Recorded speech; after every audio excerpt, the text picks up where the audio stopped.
L'actualité africaine, c'est tout de suite. Merci d'être avec nous sur Al24 News à la une de ce soir. Tunisie avec le premier taux de participation livré des législatives qui avoisine les 11% à peine, un taux jugé modique par l'ensemble de la classe politique. Pour sa part, l'instance électorale affirme qu'aucune infraction n'a été signalée et pour ce débat législatif.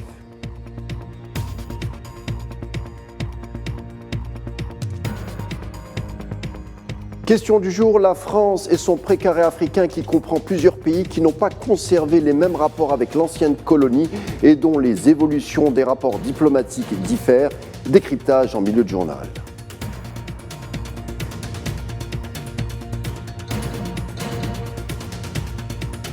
Et puis enfin la RDC qui veut jouer sa carte énergie. Le gouvernement optimiserait une production de 220 000 barils jour. La souveraineté politique passe forcément par celle de l'énergie et c'est en fin d'édition.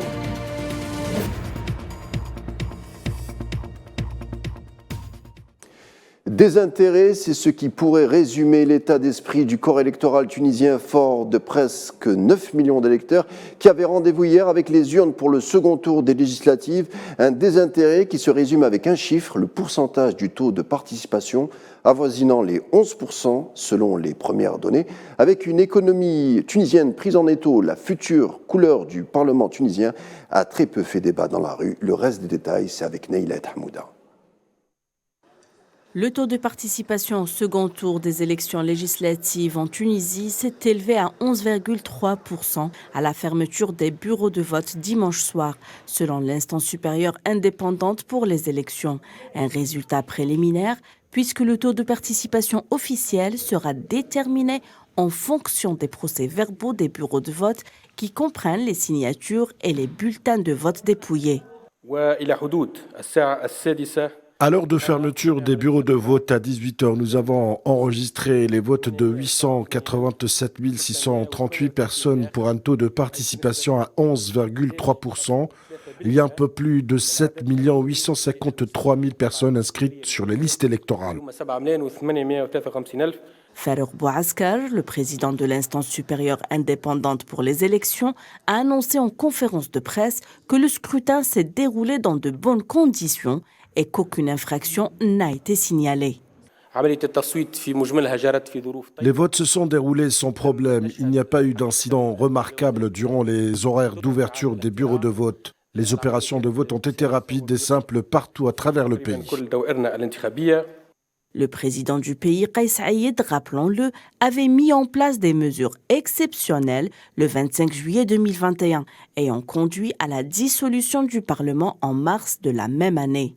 La nouvelle Assemblée constituante sera composée de 161 députés, avec du pain sur la planche, redresser l'économie, attirer les investisseurs et remettre le pays sur rail. On demeure quelques secondes encore en Tunisie. On le disait, un maigre taux de participation, une affluence modique qui peut s'expliquer par plusieurs facteurs, on l'a dit. Peu importe, selon le président de l'instance supérieure pour les élections, Farouk Bouaskar, l'organisation s'est déroulée sous les meilleurs auspices. Il fait un pied de néo-sceptique quant aux résultats du vote en les appelant à saisir la justice.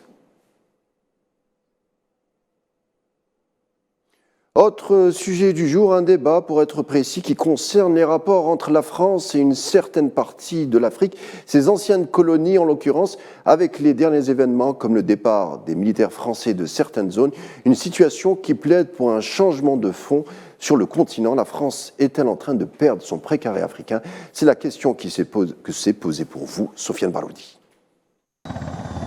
Présence française dans ces anciennes colonies contestées avec une nouvelle génération montante de militaires africains. Le Burkina Faso, la Centrafrique ou encore le Mali. Les relations diplomatiques sont maintenues, mais le coup de froid entre ces États et Paris semble là pour durer. Mais le pays européen conserve encore un contingent de soldats dans la région. Après la fin symbolique de l'opération Barkhane dernièrement, Paris se voit contrainte de revoir ses points d'appui sur le continent, ceux qui dataient de la première ère du passé colonial. L'avenir des différentes bases françaises sera posé à bref ou à moyenne échéance, dans tous les cas au sein de la sphère politique et militaire. Les élites africaines, elles, changent ce que le logiciel de la pensée militaire française paraît ne pas intégrer dans leur approche au vu des derniers événements. Par ailleurs, la France peut profiter encore d'un sérieux maillage en Afrique. Niger, Tchad, Côte d'Ivoire, Sénégal, Gabon, Djibouti, Mayotte. Les intérêts français, vu la présence de plus de 6000 soldats, ont encore de longs jours devant eux.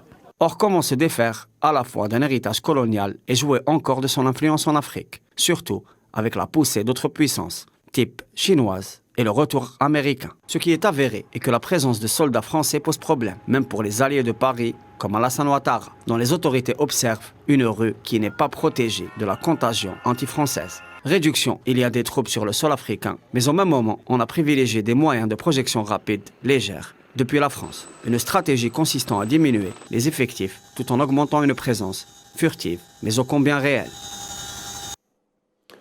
On poursuit encore un peu sur le même sujet, à savoir le précaré français en Afrique. Qu'en reste-t-il? Eh bien, on a pris deux exemples de pays, à savoir la Côte d'Ivoire et le Cameroun, qui entretiennent des rapports diamétralement opposés avec la France, comme nous le démontre Niobé Baudouin, directeur Afrique de l'agence presse panafricaine, qui intervient à partir de Yaoundé.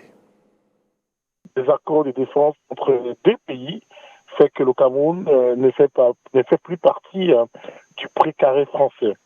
À la différence de la Côte d'Ivoire où la France possède un dispositif militaire impressionnant. Il existe au Cameroun des médias comme l'agence de presse panafricaine dont je dirige et Afrique Média qui fustige la France ouvertement. Tout cela conjugué montre que la France est en crise au Cameroun et ceci démontre que les lendemains ne seront pas meilleurs pour cette France qui veut absolument reconquérir ses intérêts au Cameroun. Nous avons un certain nombre d'économies qui nous permettent de nous bomber le torse et dire que nous pouvons résister face à n'importe quelle sanction ou alors face à n'importe quelle adversité que pourra nous présenter nos partenaires qui sont la France. Autre sujet du jour, puisqu'on va parler de la RDC, pays riche, en plus avec ses réserves importantes de métaux rares comme le lithium, le territoire renferme d'importants gisements de pétrole, ce qui incite les autorités à optimiser sa production en tablant sur les 200 000 barils jour prochainement. Mohamed Wali Ben Chaban. Pour l'amélioration des recettes de l'État, la République démocratique du Congo veut augmenter la production pétrolière à travers l'exploitation de 16 blocs pétroliers pour multiplier la production journalière. Pour Kinshasa, le contexte mondial est favorable pour la relance du marché des hydrocarbures locaux. Le gouvernement veut aller au-delà de la production de 22 000 barils par jour et compte atteindre au moins 200 000 barils par jour. Malgré la pression des Occidentaux et l'opposition de la société civile qui redoute l'impact d'un tel projet sur les forêts du bassin du Congo, le ministère des Hydrocarbures vise les grands groupes pétroliers mondiaux pour relancer la production locale. À court terme, Kinshasa compte sur environ 40 millions de dollars qui peuvent être générés auprès des sociétés soumissionnaires rien que dans la phase préliminaire, notamment au titre des frais d'études. La croissance économique de la RDC pour les 3 prochaines années est évaluée à environ 6,3% par an, selon le cadre budgétaire à moyen terme, document qui définit la trajectoire des finances publiques envisagées pour la période de 2022 à 2024. Cette croissance serait tirée principalement par les industries extractives. Le ministère congolais des hydrocarbures, qui contribue à environ 10% au budget national, ambitionne à être parmi les ministères clés. Afrique du Sud, quand un juge se désavoue, ou plutôt se récuse en langage juridique, et lorsque le principal accusé n'est autre que l'ancien président du pays, l'affaire prend une drôle de tournure. En effet, le juge dans le procès pour corruption de l'ex-chef d'État Jacob Zuma a annoncé dans la journée, lors d'une audience, de se désister de l'affaire, risquant de faire repartir les débats judiciaires dans de nouveaux tribunaux. On le rappelle, Jacob Zuma, 80 ans, est accusé d'avoir touché des pots de vin du groupe français de défense Thales dans une affaire qui remonte à une vingtaine d'années.